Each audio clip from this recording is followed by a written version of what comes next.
Jeremias capítulo 28. Jeremias 28, o povo já havia sido, uma parte já havia sido levado para a Babilônia. Porque a Babilônia não veio apenas uma vez, né? Pelo menos 4 vezes. Uhum. Uma parte já havia ido para lá. E o que aconteceu? Esses homens viram seus parentes sendo levados. Ok, pense nisso. Veio então, e Jeremias havia profetizado, só depois de 70 anos vocês vão voltar. Só 70 anos. Veio um cara chamado Ananias. E Ananias vem e fala o seguinte: eis que te digo, daqui a 2 anos vocês vão voltar. Não é uma boa notícia? Boa notícia. Ótimo, mas era falsa. Sim. Uhum. Não iam voltar. Jeremias então diz assim para Ananias: você é falso. Uhum. Você é falso. E por quê? Aí ele explica. Todos que vieram antes de mim, todos os profetas que vieram antes de mim, profetizaram guerra e por aí vai. Ou seja, ele está dizendo, olha, o que você está falando, que é a mensagem de consolo, ali sem arrependimento, era falsa. Esse era o argumento dele. E a mensagem de Ananias, Deus ama vocês, vocês são o povo da aliança. Isso que Jeremias está falando. Jeremias é ridículo para eles, porque Jeremias diz assim, suas mulheres serão violadas. Seus filhos serão trucidados. O que de fato acontece. Lamentações diz que crianças morreram aqui, ó, no seio das mães, de fome, porque nem leite tinha. As mães nem possuíam leite mais. Alguns foram cozinhados. Uhum. Violadas e por aí vai. Enfim, e sem contar a história secular que fala que foram empaladas, e muitas pessoas foram empaladas. Enfim, e Jeremias falou isso. Isso vai acontecer. E o que aconteceu com a mensagem de Ananias? A mensagem de Ananias levou o povo para a Babilônia. Por quê? Porque essa mensagem é apenas do consolo. Vocês pregam paz, quando não há paz. O que significaria isso? Vocês falam de consolo, mas para um povo que está em guerra com Deus. Esse povo precisa ouvir sobre arrependimento e vocês não estão falando. Então eles ouviam assim, eles estavam... É mais ou menos assim, eu estou indo para o buraco. E eu tenho meus planos de perversão e por aí vai. E vem o pregador Ananias e diz assim, Deus ama vocês. Ele ouve e fala, eu também me amo, que bom. Deus tem um propósito na sua vida, eu também. E eles continuam indo. Essa tem sido a regra. Basta olhar o seguinte, há muitos anos tem sido pregado essa mensagem no nosso país. Já temos igrejas de gays, já temos igrejas com banheiro trans. Veja o que essa mensagem que diz, não precisamos falar disso, apenas o amor por si só vai constranger. O Espírito tem um poder de convencer. Isso, sem falar da lei. Sem começar a pregação pela lei. A gente tem visto já os frutos dessa teologia. A gente tem visto. O negócio tá fervendo na Rádio Musical FM, um assunto maravilhoso, mas só que eu tenho um break. Preste atenção, antes da gente entrar no break, você pode fazer aí sua votação. Vai lá no Instagram, também no WhatsApp, 9011-98484-9988. Eu tenho algumas perguntas maravilhosas aqui ainda, depois desse break. Os líderes são autorizados a ensinar mesmo vivendo em pecado. A hipergraça diz, o indivíduo, o líder, pode viver em pecado e mesmo pregando. Outra coisa, a hipergraça prega contra a instituição, a igreja local, a organização. Nós vamos tratar tudo isso depois do intervalo, porque a ideia é isso. Vamos para os intervalos, não saia daí, fique sintonizado com a gente. Isso é Rádio Musical FM Debate. Tá forte. Rádio Musical FM, são 11h41, 42 agora. Nós estamos num debate maravilhoso, mas eu queria convidá-los a escutar 2 áudios que recebemos aqui, 2 perguntas para incendiar. Eu acho que o povo quer incendiar o negócio. Manda aí. Paz do Senhor a todos, bom dia. Ouvindo o debate aí, ótimo debate. A paz do Senhor, pastores. Eu concordo com o pastor Vitor a respeito da graça de Deus. O amor de Deus é incondicional, a gente vê isso em toda a Bíblia Sagrada. Deixando um exemplo único aqui, o caso de Sansão, que mesmo no tempo da lei, ele provou a graça do Senhor. Deus abençoe a todos. Paz do Senhor, amados irmãos. Bom, a minha pergunta vai para o pastor Vitor, né? Eu gostaria de saber dele, porque ele realmente, né? Ele enfatizou muito a parte do amor, mas a Bíblia também diz que na mesma medida do amor, Deus também é justiça. Inclusive, o próprio Deus diz que era melhor não ter conhecido este evangelho do que conhecê-lo e não praticá-lo. Né? E que em Hebreus 6 também diz que aqueles que não participam da igreja, né, dos princípios do Espírito Santo, ou até se desviam deles, né, que eles vão ser condenados no final. Então isso não seria a parte do princípio? Será que Deus ele não ama mais o seu princípio em questão? Pastor Vitor Azevedo, essa é a pergunta. A pergunta do nosso ouvinte é: Deus ama, mas também a justiça. Explica para os nossos ouvintes mais claro esse ponto, porque eles querem saber se Deus é justiça também. Primeira coisa, a hora que eu ouvi a voz desse ouvinte, o segundo, eu falei, que vontade de comer pão de queijo. Verdade. Que eu acho que ele é meio mineiro, né? É isso ou mesmo. goiano. Ou goiano. Gosta também, né? Minha esposa é de Goiânia e a esposa do pastor Rodrigo também, né? E uma das coisas que eu amava, cara, eu era adolescente, via a Luísa, eu falava, meu Deus, que sotaque gostoso de ouvir, Meio meu. cantado, né? Muito cantado. E aí você vai pegando, né? Você vai pegando. Hoje ela tá menos, mas tem hora que ela solta umas assim, que eu falo, meu Deus. Sua esposa fala, coração. É muito bom. Trem. Não, cada coisa que ela fala, enfim. Não temos o nome, né? Da pessoa. Não tem o nome. Não tem. Vai. Mas enfim, primeiro, legal, eu acho que é uma pergunta que aparece muitas vezes. E de fato, eu penso sim, Deus é justo. Deus é justo. Deus é justiça. Ele não tem como. Deus é santo, né? E não tem como ser santo e não praticar a justiça. Eu acho que para mim o grande ponto é quando a gente começa a pensar justiça na nossa subjetividade. Então, por exemplo, Paulo, 2 Coríntios capítulo 5. Deus estabeleceu justiça na cruz. E aí eu pergunto para nós, o que significa a cruz para o Vitor, para nós, pastor Rodrigo, pastor, o que significa a cruz para esse ouvinte? Para mim, a cruz não é o que Deus fez. Para mim, a cruz mostra quem Deus é. Yes. Na cruz, eu não consigo ver um Deus manipulando a cruz, fazendo a cruz como ideia de Deus. Eu não consigo chegar aí. Para mim, a cruz é quem Deus é. Deus está submetido ao pior que o ser humano pode fazer. A cruz é, historicamente, inclusive, né, pode me corrigir se eu estiver errado, a pior tortura que o ser humano já inventou. Uma morte lenta, dolorosa, cruel e esmagadora. Né? A postura que você fica pendurado numa cruz é para você demorar a morrer. E você começa a ficar esmagado internamente, obviamente com fome. Né? Então a cruz é como se fosse para mim o pior que o ser humano pode fazer, esse pecado que o pastor Rodrigo falou, a escuridão que o ser humano pode chegar se encontrando com a graça de Deus na pessoa de Jesus. Então vem João para nós e diz, né, ninguém nunca jamais viu a Deus, mas o Filho que está no seio do Pai o revelou. Jesus veio cheio de graça e verdade. Então para mim a cruz, a cena da cruz, é um encontro do nosso pior com o que Deus tem de melhor, que é a sua graça, o seu amor. E ali a gente encontra a justiça de Deus. Não é ali que Deus faz justiça? O apóstolo Paulo vai chamar essa cena de justiça de Deus. Exato. Então, eu acho, pastor Adson, ouvinte, né, pastor Rodrigo, que muitas vezes, como eu disse, a gente acaba espelhando em Deus a nossa queda. Deus não caiu. Continua de pé. Deus continua, e ele não muda, ele é imutável. Não é que ele se tornou isso agora, né? Não é que a cruz converte Deus, não. Jesus, isso é interessante, isso eu aprendi com um teólogo chamado Brian Zend. Conhece, pastor? Brian Zend. Teólogo muito gostoso de ler, uma leitura muito... Ele faz ficar simples, sabe? É bem bonito a leitura desse cara. Ele diz assim, olha, Jesus não veio mudar a ideia de Deus sobre nós. Jesus veio mudar a nossa ideia sobre Deus, o que a gente pensava sobre Deus. Então, quando eu olho para Jesus, e vamos colocar em última instância a cena da cruz, eu vejo a justiça de Deus ali. Ali está a justiça de Deus. João capítulo 17, que antecede um pouco, né, a prisão de Jesus e enfim a sua morte, Jesus diz assim, Pai, glorifica o teu filho. E esse glorifica, se você vai ler ali, né, no texto, ele está falando assim, revela o teu filho. Revela o seu filho para que as pessoas vejam. E dali ele vai para a cruz. Então eu consigo ver assim, a cena da crucificação. Ela não me faz olhar e falar assim, meu Deus, eu preciso ser salvo de um Deus que produz isso aí.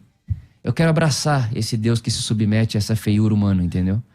Eu posso fazer uma pergunta minha, não de ouvinte, claro. Ao pastor Rodrigo, ao pastor Vitor Azevedo. Claro. É o seguinte, como observar Atos dos Apóstolos, capítulo 5, como graça e justiça na morte de Ananias e Safira? Cara, Onde o senhor observa aquilo sobre graça e justiça? O senhor acredita que aquele fato que ocorreu por causa de uma mentira pode acontecer hoje e você vê graça e justiça naquilo ou não? Olha, eu vou ser bem vulnerável. Por que eu tô fazendo essa pergunta? Porque a hipergraça condena o capítulo 5. Ah, não. A hipergraça pula o capítulo 5. A hipergraça acredita que aquele texto não é teopenelsto, não é inspirado. Tá? É uma lacuna. Então, um gap. Então, essa é a minha Condenam até a oração do Pai Nosso. Sim. Porque ali a gente pede perdão todo dia de pecado, então Isso. não pode. Mas eu acho que é isso que é a questão. Esses caras mais doidão falam essas coisas aí. Mas a maioria dos pastores, são poucos que vão falar um negócio desse. Sim. Mas eu queria saber a sua opinião maravilhosa. Assim, sendo bem vulnerável, né? Esse é um texto que a gente tem que lutar. Eu tenho que lutar com ele.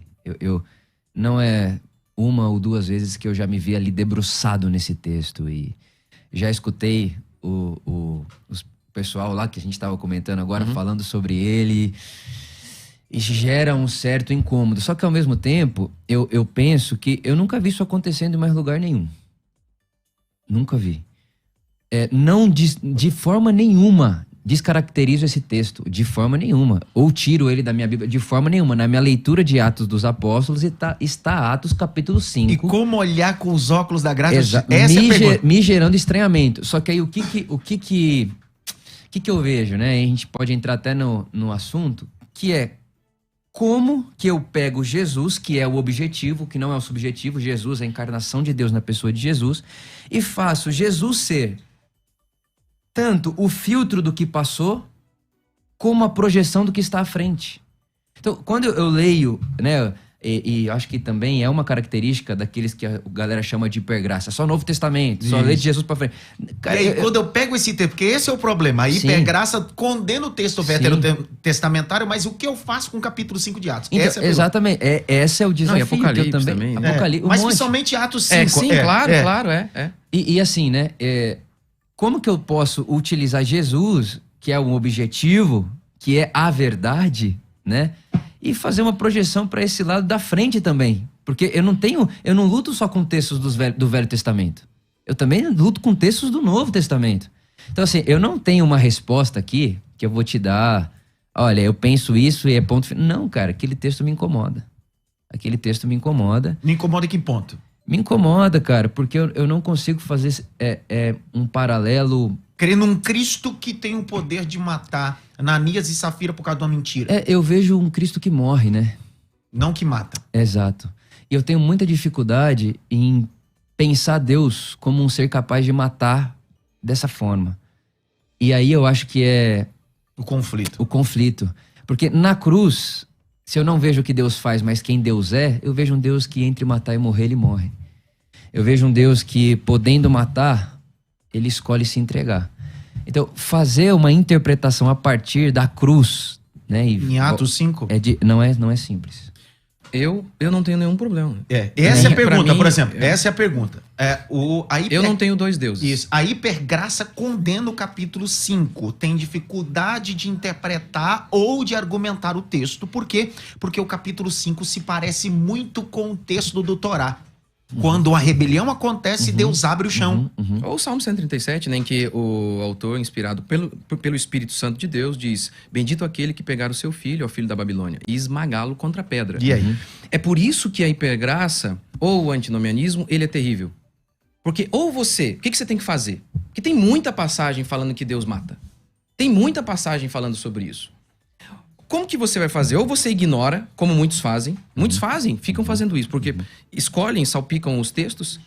Aí chega uma hora que você flerta com o liberalismo. E é o cuidado que precisa ter. Você flerta, porque não tem como. Não tem como. Ou você faz um salto cognitivo ali, fica ignorando, porque tem muitas passagens falando sobre isso. Aí chega um ponto que você tem que fazer isso. Não, eu tenho que ignorar isso aqui. É isso. Mas Eu posso fazer um comentário sobre isso? Isso, essa é a pergunta. Sim, Porque quando eu fujo do embate do capítulo 5, Sim. eu não me torno defensor da Sim. hipergraça. Sim, olha só então.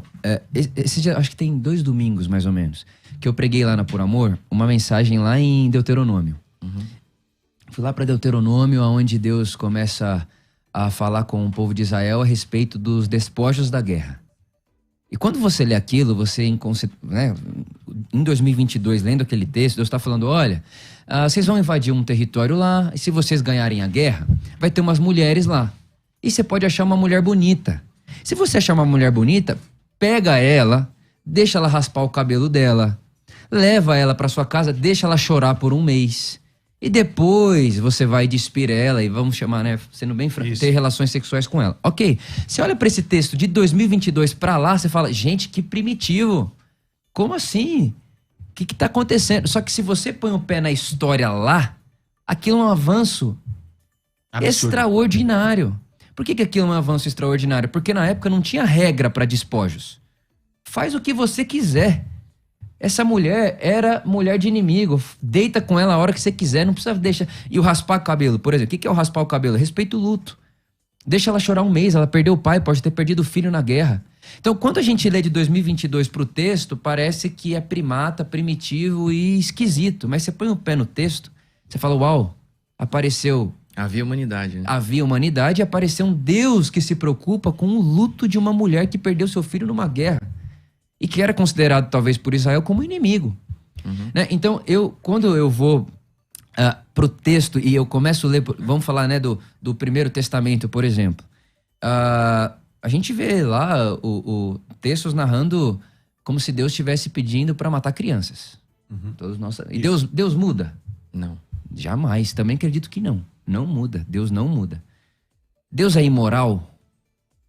De forma alguma, cara. Deus não é imoral. Se Deus não muda e não é imoral, a gente pode acreditar que ele poderia pedir hoje para alguém aqui matar uma criança? Ele é um salmo precatório, né? Ele tá ali falando, representando o próprio Deus, né? E ali ele tá expressando a vontade de Deus, que era punir aquele povo por conta de seus pecados. Se Deus não pode fazer mais isso hoje, significa sim que ele converteu. Nós temos um Deus que converteu. Não, mas aí onde eu chego com isso, né? Eu olho assim, então eu tô lá, tô lendo esse texto. Pô, eu não acredito que Deus seja imoral ou que ele tenha desvio de caráter, nem que ele seja monstruoso. Por que eu não acredito que Deus é monstro? Porque Jesus me salva de um Deus monstro. Então, na perspectiva, tendo Jesus como filtro do que ficou, Jesus, a luz de Jesus, o evangelho de Jesus... acaba que faz filtros, né? Então, o que eu vejo, né, pastor? Assim, ó, Deus não muda, de forma nenhuma. Deus não é imoral. Então, eu preciso rever a maneira que eu aprendi a ler esse texto. E aí é a hora que eu vou tratar Jesus como chave hermenêutica interpretativa. Jesus precisa fazer um filtro do que passou e Jesus precisa ser a projeção do que virá. E assim, por exemplo, por que, por exemplo, a árvore do conhecimento do bem e do mal era pecaminosa? Então, aí... mas por que era errado? Por que era errado pegar daquela árvore? Porque Deus disse que era errado. Exatamente. Certo? Se fosse a figueira... Se Deus falasse, a figueira é errado, seria errado. Então, a nossa própria noção de justiça e injustiça não existiria se Deus não existiria, porque o que ele determina que é certo. Ou seja... Ele que é moral. Então, exatamente. Sim. Então, se a gente crê que a Bíblia é a palavra... Aí que entra a questão. Se a gente crê que a Bíblia é a palavra de Deus, e ele disse, é assim... Acabou. É bom até pegar isso daqui, que são 11h56 e às 11h59 nós vamos sair da Daio e nós vamos continuar no YouTube. Eu vou continuar com o pastor Rodrigo, Vitor Azevedo. Nós vamos continuar falando sobre a Bíblia é a palavra de Deus ou contém a palavra de Deus. Nós vamos continuar. Tá 3 minutos para acabar aqui no Daio, o negócio tá fervendo. Legal. E aí nós... a enquete, tem tudo isso, nós vamos falar tudo no YouTube. Então assim, ó, eu tenho muitas perguntas, muitas coisas, enquete. Então nós estaremos ainda depois, finalizando aqui no Daio, junto no YouTube, junto com essas questões maravilhosas. Pastor Rodrigo, uma pergunta de uma enquete maravilhosa. Pastor Adson e aos debatedores, eu moro em Salvador. Parabéns pelo programa, parabéns à Rádio Musical FM. Minha pergunta é para o pastor Rodrigo. Pastor, o senhor é contra a graça de Deus. Como falar do amor de Deus sem falar da graça? É só uma dúvida minha, porque o meu ver, o Senhor Jesus é misericordioso. Olha só rapidinho, parênteses, é isso que acontece. Tá vendo? E acontece com ambos, né? Acontece com você, acontece comigo, acontece com exatamente. ambos. É muito difícil mesmo se comunicar. Você veja que na pergunta, na questão, o Senhor é contra a graça de Deus. Eu só acredito que para chegarmos à graça é necessário que primeiro se exponha a lei para que então o pecador tenha essa convicção de pecado. Eu mesmo, eu li vários livros, inclusive, por exemplo, o Otmani é um nome conhecidíssimo, né?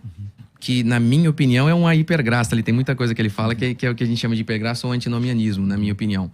E então, a grande questão é essa. A própria graça, ela fica esvaziada se você não expuser a lei de Deus. Então, vamos lá, vamos dar um exemplo. É muito comum hoje a gente ouvir o seguinte... Quer falar alguma coisa? Deixa eu só finalizar aqui, porque o negócio tá fervendo. E a gente volta. Estamos de volta aqui nos estúdios da Musical FM. Agora estamos direto pelo YouTube e Facebook. Você que estava no Daio, infelizmente, o conteúdo é tão grande, tão rico, que não suportou o Daio. Então nós estamos agora no YouTube e no Facebook com mais tempo. Estou aqui recebendo nos estúdios pastor Rodrigo Mocelin e pastor Vitor Azevedo, tratando sobre hipergraça, heresia ou teologia ortodoxa. E nós estamos tratando desse assunto sobre coisas importantíssimas. Também aqui só no YouTube nós vamos tratar de uma frase que se tornou polêmica em 2020. Dita, algumas dessas frases, mas uma principal, dita pelo pastor Vitor Azevedo, foi sobre a Bíblia não é a palavra de Deus ou contém a palavra de Deus. O negócio vai ferver aqui também. Nós vamos tratar desse assunto. Pastor Rodrigo Mocelin, o senhor estava dizendo sobre essa ideia do Cristo, que é a justiça. Eu fiz uma pergunta sobre Atos capítulo 5. Como olhar? Porque o grande problema está aqui. Como Giuseppe vai dizer, a hipergraça, ainda os defensores da hipergraça, sem saber, defende Atos capítulo 5 como um Deus irado. E para que vocês tenham essa ideia, a hipergraça acredita que Ananias e Safira não foram mortos por Cristo. Foram mortos pela instituição e por um líder legalista. Exatamente. E é isso que eu queria discutir com vocês. Porque a pergunta que eu deixo aqui para vocês me responderem e responder os nossos ouvintes é: quem matou Ananias e Safira?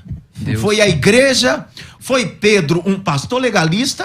Ou foi Jesus que gritou tetelestai na cruz? Me respondam, por favor! Eu acho que... Eu preguei quinta-feira na minha igreja, Romanos 12, que Paulo fala que a gente deve o amor ser sem fingimento. E ele conclui: odiai o mal. Odiai o mal. Então, a ira de Deus é a justa retribuição divina à maldade humana. E, já que todos os homens são malignos, Deus, ele pode retirar a vida de qualquer um. Por isso que eu não posso matar. Se eu mato uma pessoa, eu estou roubando a vida daquela pessoa que não é minha. O suicídio também é pecado, porque a minha vida não é minha. Porque Deus não peca quando ele mata. Porque tudo é dele. O ar que eu respiro é dele. Ele não pode cometer pecado. E então ele, em sua ira, a ira de Deus não é descontrole humano, como nós vemos em relação aos seres humanos. Não é descontrole. É a justa punição de Deus em relação à maldade. Por isso Paulo fala em Romanos que nós devemos odiar o que é mal. Então eu acredito que o que acontece hoje, hipergraça, antinomianismo, é que é como se Jesus no Antigo Testamento fosse mal, Deus fosse mal no Antigo Testamento, no Novo Testamento ele enviou Jesus e falou: nossa, o que a gente fez? E converte. É claro que quem em sã consciência diz isso? Apenas alguns, vai. Marcião, ou os liberais. Marcião disse, e retirou, inclusive. Mas é o que a gente está debatendo. O dogma deles é que, não, a gente crê que Deus é irado. Mas a prática da pregação e da vida é essa, é que parece, não posso, Deus não se ira mais. Pastor Azevedo, Vitor Azevedo, quem matou Ananias e Safira? Pedro, um líder legalista, a igreja ou Jesus? Cara, segundo a sua opinião, pra mim é o que eu disse. Eu luto com esse texto, eu me debato com ele o tempo inteiro e eu não consigo, igual quando o pastor Rodrigo falou, né? Eu não tenho problema nenhum com esse texto. Eu tenho, eu confesso que eu tenho, mas jamais diria que jamais arrancaria o Atos 5 da minha Bíblia e nada disso. Pregaria? Cara, eu já preguei Atos 5, só que aí eu fui por um outro caminho, né? Fui por um caminho de você ser transparente. E pra que mentir pra Deus? Por que Deus não pode te ver por completo? Então foi por aí, né? Agora, tratar da morte ali, da morte, assim, os jovens arrastando os corpos. Exato. Sobre isso, porque Exato. a hipergraça, o teor da hipergraça é pegar o texto que deveria ser anunciado e omitir. Sim, não, eu lembro até que eu falei, você era livre pra dar o que você quiser. Por que você tá mentindo falando que tá dando mais? Você tá querendo aparecer pra quem? Então, eu já usei o texto, né? Mas eu não consigo... o que eu não consigo fazer uma leitura a partir do Deus revelado em Jesus para mim fica complicado. Jesus é a expressão exata. Jesus é o definitivo, Jesus é o objetivo. Para mim, o resto tudo é subjetivo. É por isso que, quando eu leio a Bíblia, eu estou lendo uma narrativa histórica, ali representada pelo povo de Israel. E, por exemplo, lá no começo bíblico, você vai ver o povo de Israel falando coisas sobre Deus que você consegue identificar em qualquer imperador da época, faraó da época, no caso, usando a nomenclatura. Faraó. O mais poderoso é o faraó. Deus deve parecer com isso daí. Né? Essa é a leitura que eu faço. Mais pra frente, não, Deus, quando você leu os primeiros momentos, Deus pune você porque você desobedeceu a ele. Quando você chega ali na Arca de Noé, por exemplo, Sodoma e Gomorra, Deus já está punindo porque a gente não sabe fazer boa relação. Deus está punindo o ser humano porque o ser humano não tá fazendo para o outro aquilo que não queria que fizesse para si mesmo. Então você vê que já mudou. Não é um Deus, desobedeceu a Deus, vai morrer aqui, Deus vai abrir um chão que você vai cair. Agora não, peraí. Deus está punindo, Deus está irado com a forma que eu trato o pastor Rodrigo, com a forma que ele trata.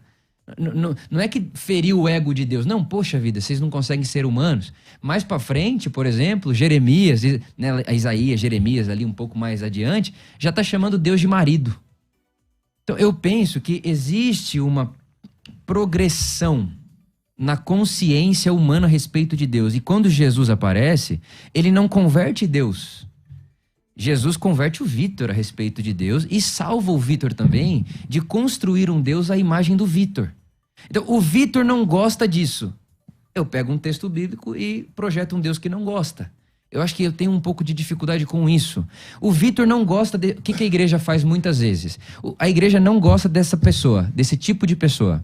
Não gosta desse segmento de pessoa. O que ela faz? Pega o texto, projeta um Deus que não gosta e exclui a pessoa. Em nome de quem? De Deus. Né? A gente não precisa ir muito longe, no Holocausto mesmo. Eu estive em Israel, né? O pastor está em Israel, né? Sim.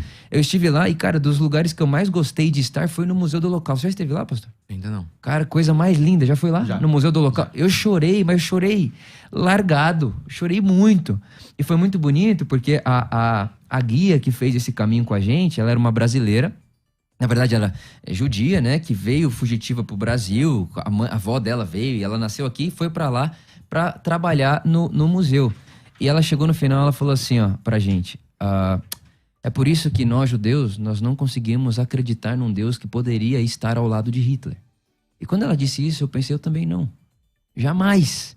Não consigo ver Deus nunca do lado de quem pratica maldade, de quem mata alguém. Né? E aí, entre essa questão que o senhor colocou, pastor, que Deus, a gente tem a nossa moral e Deus não cabe na nossa. Eu fico com essa... Eu fico lutando com isso. Eu não quero construir um Deus à imagem do Vitor que caiu. Deixe Deus falar sobre si mesmo. E para mim, Deus fala sobre si mesmo na pessoa de Jesus.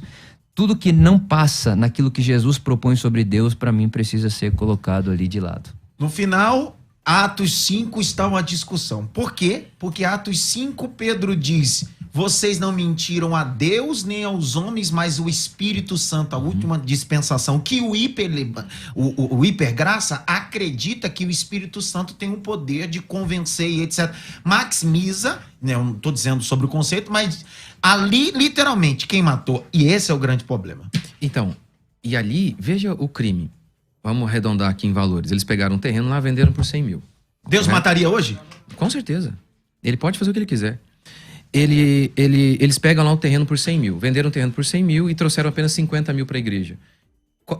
Essa mentira não foi uma mentira que prejudicou ninguém, pelo contrário, eles trouxeram dinheiro, mas ofendeu a glória de Deus. Então, assim, em se tratando de níveis, se houvesse níveis de pecado, poxa, uma coisa tão pequena, e Deus matou. Olha, ainda que trouxe. Trouxe e Deus matou. Posso sugerir, segundo o pensamento do senhor, Mocini? Sugerir. Imagine dois indivíduos, época da graça. Nós estamos na época da graça, Atos 5. Eles decidiram, como o exemplo que o senhor deu, 50 mil reais, etc. Trouxeram metade. Quer dizer que o que foi condenado ali não foi o preço ou o valor que eles trouxeram, mas sim a atitude que fizeram, que foi a mentira. Exatamente. Ok? A pergunta que não quer calar. Se o indivíduo hoje congrega numa igreja e essa igreja, o hipergraça não acredita no dízimo. Muitas das vezes, a condição da hipergraça não acredita no dízimo. Se esse indivíduo acredita no dízimo e ele recebe um salário, e nesse salário ele deposita menos do salário, ele está mentindo, sim ou não? Sim. Com Se ele certeza. acredita, Dentro da sim, confissão sim. dogmática. Se ele ganha 10 mil, Isso. vai lá dar o dízimo, dá 500, 500, tá mentindo. E a pergunta que não quer calar: Deus mata hoje do jeito que matou em Atos capítulo 5? Ele pode É a pergunta fazer. pra você. Isso. Mas claro que pode. Isso. Agora, a pergunta não é, nossa, mas peraí, ele não fez isso agora. A pergunta é a seguinte: quando a gente fala, por exemplo, sobre eleição, né? A gente fala, poxa, Deus elegeu, o calvinista acredita que Deus elegeu alguns e salvou a todos. E salvou alguns. Deus condenou a todos, salvou alguns. Por exemplo, há um barco com 100 pessoas e todas elas são criminosas. Deus envia um barco para salvar aquelas pessoas, mesmo assim. Envia um terceiro, um quarto barco e todas elas dizem assim, não te quero. Não te quero, não te quero. E aí, ainda assim, Deus fala, não, vou eleger um, vou salvar um. A pergunta que quer calar não é porque ele salvou um, a pergunta é por que ele não condenou todo mundo. Todos são pecadores e todos poderiam e deveriam ser mortos. Em relação ao que Deus fez ali, a pergunta não é porque ele matou aquele homem que mentiu. A pergunta é porque ele não matou todos os outros ainda que estão mentindo sistematicamente. Ele poderia fazer e ele ainda não fez, dando chance ao arrependimento. Eu já penso assim, que Deus pode tudo, mas o amor não pode tudo. O amor não pode Deus tudo. pode tudo, mas o amor não pode tudo. O amor não pode. Quem ama pode menos. Eu Abre penso. mão. Quem ama pode menos. Sempre. A gente tá com o seu filho aqui, com certeza você já deixou de fazer coisa porque ama ele. Uhum. E eu com a minha esposa em casa, ela passou muito mal, né? Os primeiros 3 meses. Ela ainda tá meio devagarinho e tal. A gente tá no 4º pro 5º mês. Mas, cara, por amar ela, eu não tinha algo que poderia acontecer que eu não tivesse disposto a abrir mão, porque quem ama pode menos. Então eu vejo Deus dessa maneira. Ele pode tudo, ele pode tudo, ele pode tudo e não deve explicação pra ninguém, nem pro Vitor. Não deve explicação pro Vitor. Mas o que é o amor podendo tudo? Eu acho que o amor é o limite, né? Se a hipergraça é a ausência de limite, então ela vai contra completamente o caráter de Deus, que tem limite. Deus tem os seus limites no seu amor, penso eu. Nós estamos na Rádio Musical FM, estamos recebendo pastor Rodrigo Mocelin, também pastor Vitor Azevedo, tratando sobre hipergraça. Ortodoxia ou uma heresia, e o negócio está cada vez mais sendo esclarecido, os ouvintes estão sendo literalmente desvendados sobre esses pontos de vista e os deltas. Chegou aqui participação dos nossos ouvintes, pergunta aos dois debatedores. Bom dia, meu nome é Ângela, moro na zona leste de São Paulo. Minha pergunta é para os dois pastores. Pastores, como vocês enxergam a graça do Antigo e Novo Testamento? A impressão é que me passa que a hipergraça é de Deus, é um pouco liberal. Olha, não tem duas graças, não tem dois deuses. Quando Jesus estava fazendo seu ministério em Jerusalém, em Israel, não havia Novo Testamento. Com base em que ele pregou a própria graça? Exato. Antigo Testamento. Então, nós não cremos que, por exemplo, no Antigo Testamento alguém foi salvo pela lei, eles foram salvos pela graça, crendo no Cristo que viria, com a única diferença de que nós hoje cremos no Cristo que já veio. Então você vê graça e misericórdia no Antigo Testamento e você vê Deus punindo no Antigo Testamento. Você vê graça e misericórdia no Novo Testamento e você vê Deus punindo no Novo Testamento. Então, eu acredito que quando você crê na hipergraça, você é antinomiano, você vai acabar parando em alguns textos e você vai flertar com o liberalismo. Você vai ter que chegar uma hora e falar,